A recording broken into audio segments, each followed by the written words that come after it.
Well, that's not good. Yep, that's shot. Great.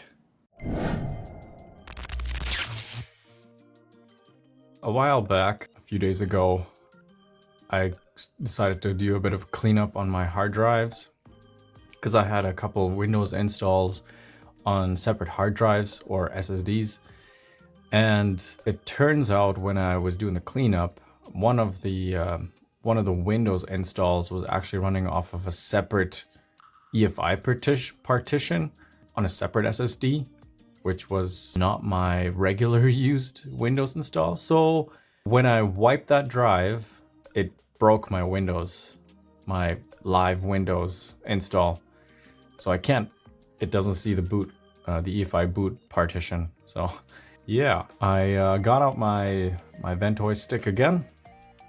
I'll be booting into the Windows 11 ISO. And here we're just gonna go on temporary boot into Partition 2, go to Ventoy, get this up and going. And we wanna boot into normal mode, yes. Okay, so we'll have to go into the back end, into command prompt, and see if we can get our EFI partition back. Okay, so we'll just go ahead and click next. Repair your computer. Let's go troubleshoot. Well, let's see if startup repair can do anything for us. Usually startup repair isn't the greatest tool.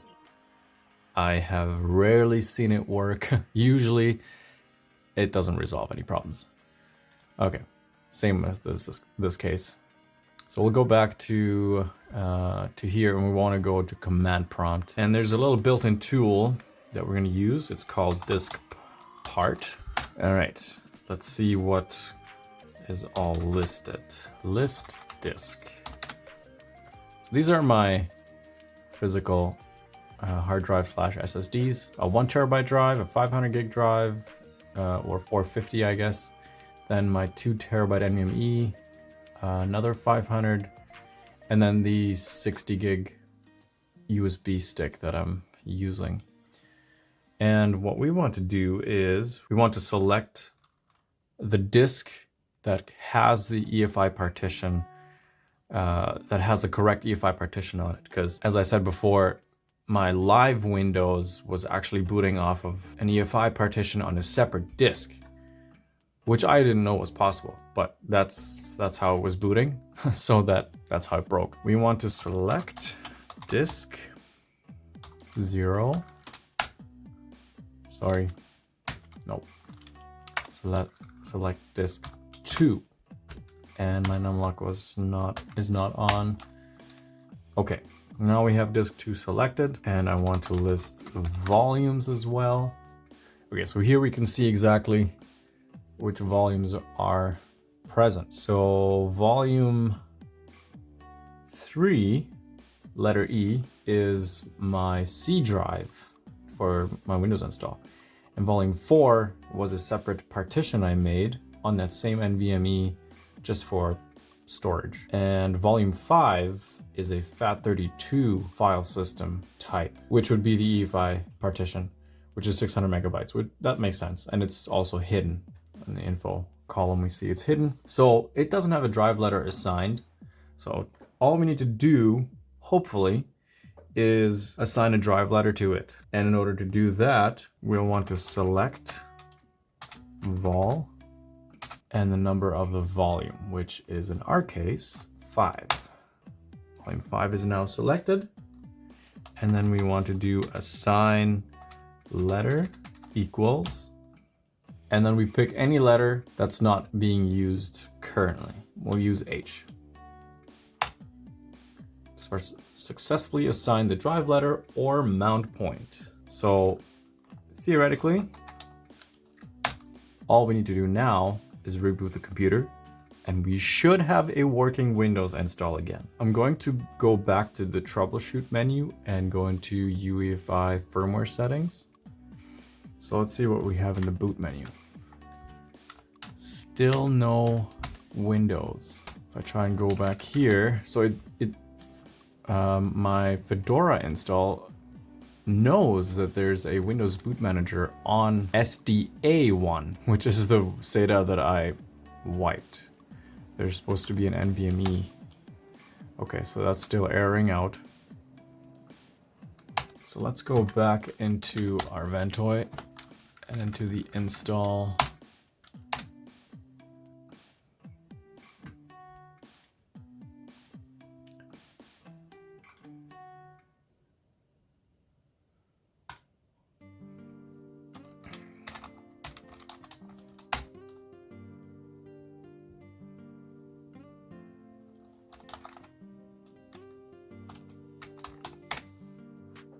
Okay, so these are the volumes. Oh, it actually never assigned a letter to that volume. Then let's try cell vol, and we want to do number 5. Okay, volume 5 is the selected volume. Now we want to assign letter. Let's take another letter J. Let's try J. Okay, and before we exit, let's see if we can. Okay, so now volume 5 has a letter assigned. So let's see if we can exit it now. And then go back here. And restart. Still nothing.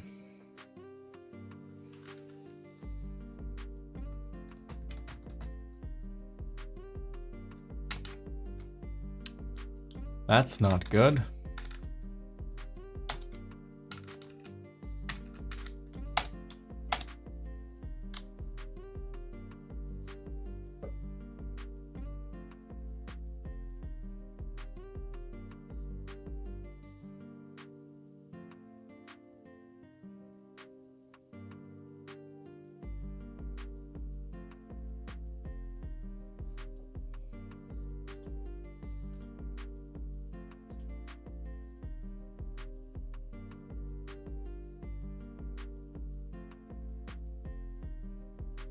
Okay, let's try something else here.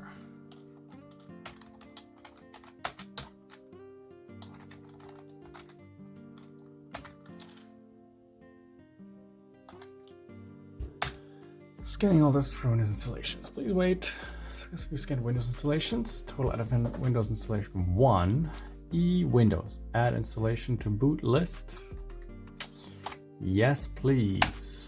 Cannot create a file when that file already exists.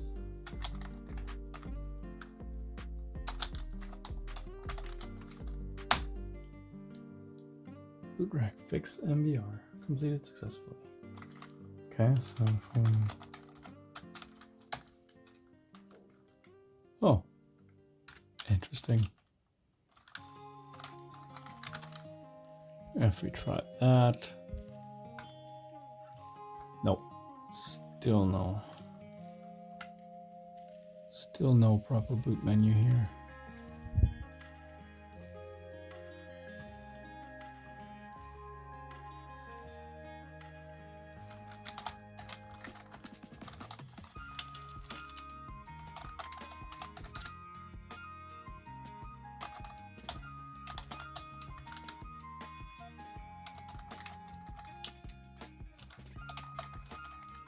Yeah, so it looks like the actual EFI partition on my NVMe drive is gone.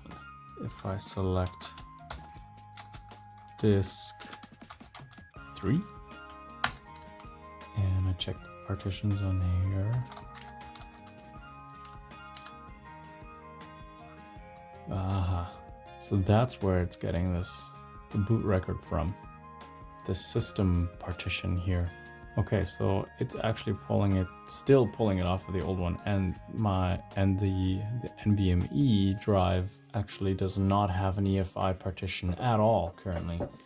So I will have to completely rebuild the EFI partition, because I should have a system, just like it says there, system type on the 2 terabyte drive, but it's gone. It's just reserved primary and primary.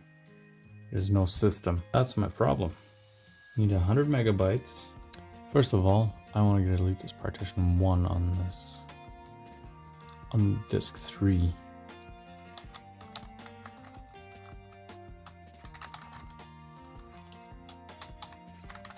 Oh, first I want to select it.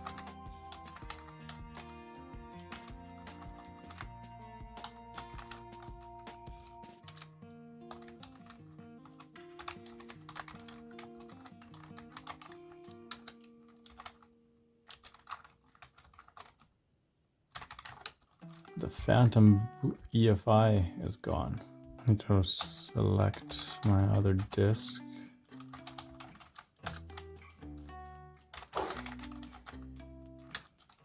Okay, so now I've got a reserved primary to primary. Now here we'll need to also delete the reserved part as well.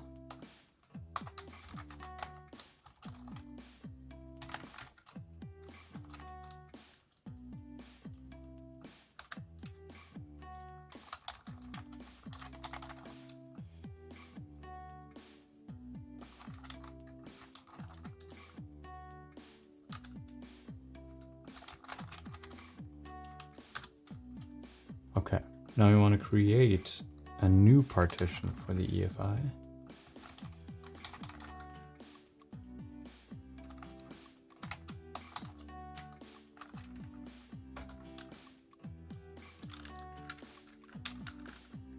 Oops. Okay, so I don't have any free space. Could shrink the secondary. So we'll have to shrink partition 3 a little bit. We want to select partition 3. This is now selected. And we want now to shrink desired. The other one was 600 megabytes. I wonder if this is going to need the same one. Let's do 600 as well. I guess I could just have it like this. So we shrunk the volume by 600 megabytes. Perfect. That gives us free space to create the EFI partition. We'll also need a new MSR partition, so we'll have to do that as well. So we can shrink another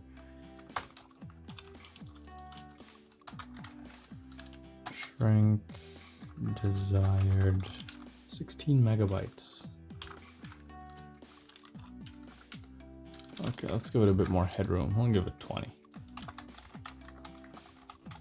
Now we want to just select the disk and we want to create partition EFI size equals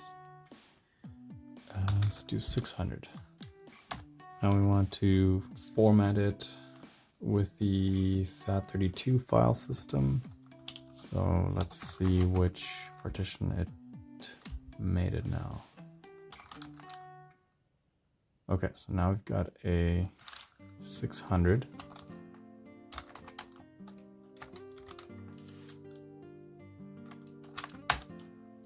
Partition 1 is selected. So we want to do a quick format.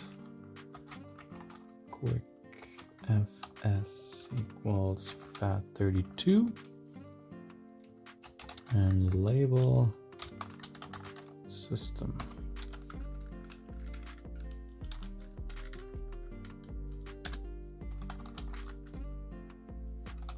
Now we're going to assign a letter to it.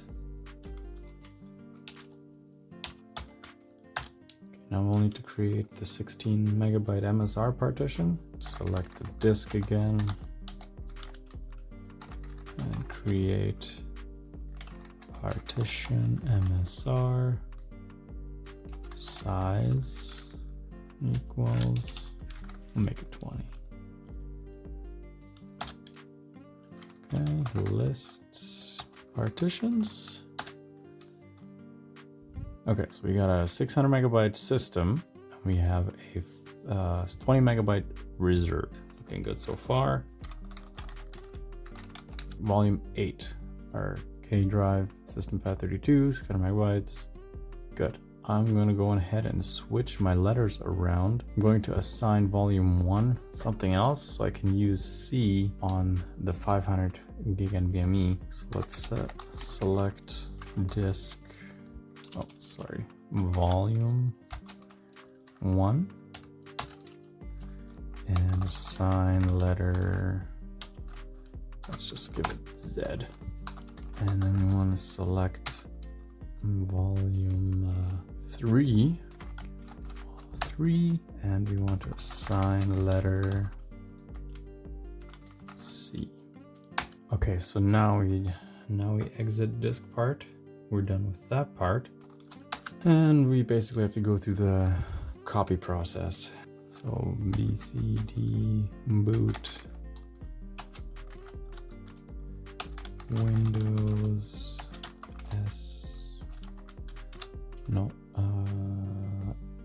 which one? That was K.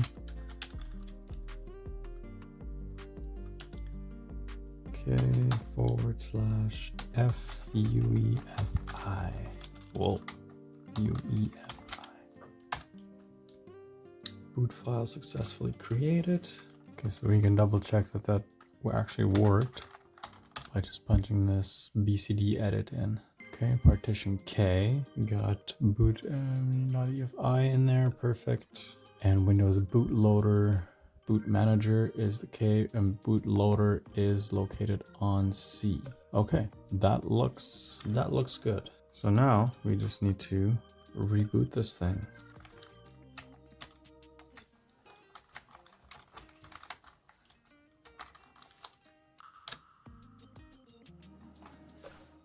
Fingers crossed. Windows Boot Manager. There we go.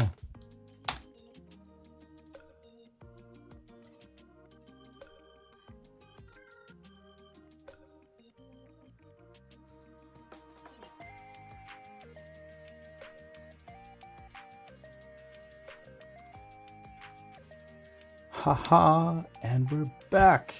Whew. And that's how you restore the EFI partition. Thanks for watching. I'll see you in the next one.